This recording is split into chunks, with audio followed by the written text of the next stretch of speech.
En ce long week-end de l'Ascension, les portes de l'usine PSA d'Aulnay-sous-Bois sont closes. Mais pas les polémiques. Hier soir, pour sa première intervention télévisée, le nouveau ministre en charge du redressement productif n'a pas manqué d'évoquer le sujet. La direction de Peugeot n'a jamais confirmé, pour l'instant, ni officiellement ni officieusement, son désir de fermer ce site. Il est vrai que l'échéance est en 2014, les décisions doivent se prendre maintenant. Nous allons ouvrir la discussion avec la direction de Peugeot, qui a des préoccupations d'une chute du marché automobile, mais notre responsabilité est de préserver nos outils de travail. Cette prise de position a fait bondir ce syndicaliste maison. Des salariés ont récemment rendu public ce document présenté comme confidentiel et émanant de la direction et qui tente à prouver la mise à l'arrêt programmée de l'usine.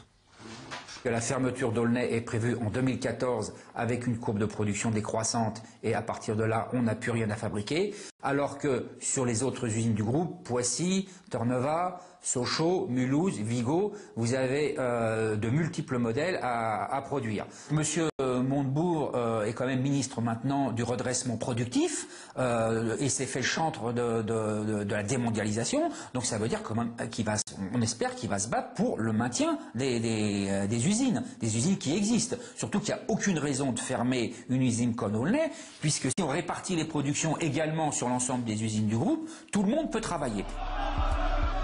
Pour se faire entendre, les salariés du site sont passés maîtres dans l'art du coup d'éclat médiatique. Dernier, mais non des moindres, ce rassemblement, le 2 mai, juste à côté du studio où avait lieu le débat présidentiel de l'entre-deux tours. Jean-Pierre Mercier est à l'origine de cette manifestation, une manifestation qui a reçu la visite du futur président de la République. Là, il était quand même obligé de venir nous saluer. J'ai déjà rencontré un certain nombre de vos représentants. Ça, c'est pas vrai. Je sais que vous étiez là. Ça, je sais quelle est votre inquiétude. Je sais aussi quelle est votre mobilisation.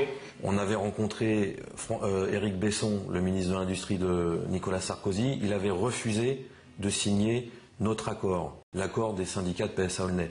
On verra bien si M. de Montebourg va signer notre accord sur le maintien des emplois. On va juger sur pièce. Vous savez, on est des ouvriers. Voilà, nous, ce qu'on veut, c'est garantir nos emplois et nos salaires. Et là-dessus, des promesses, on n'en veut plus. Nous, on veut des actes écrits.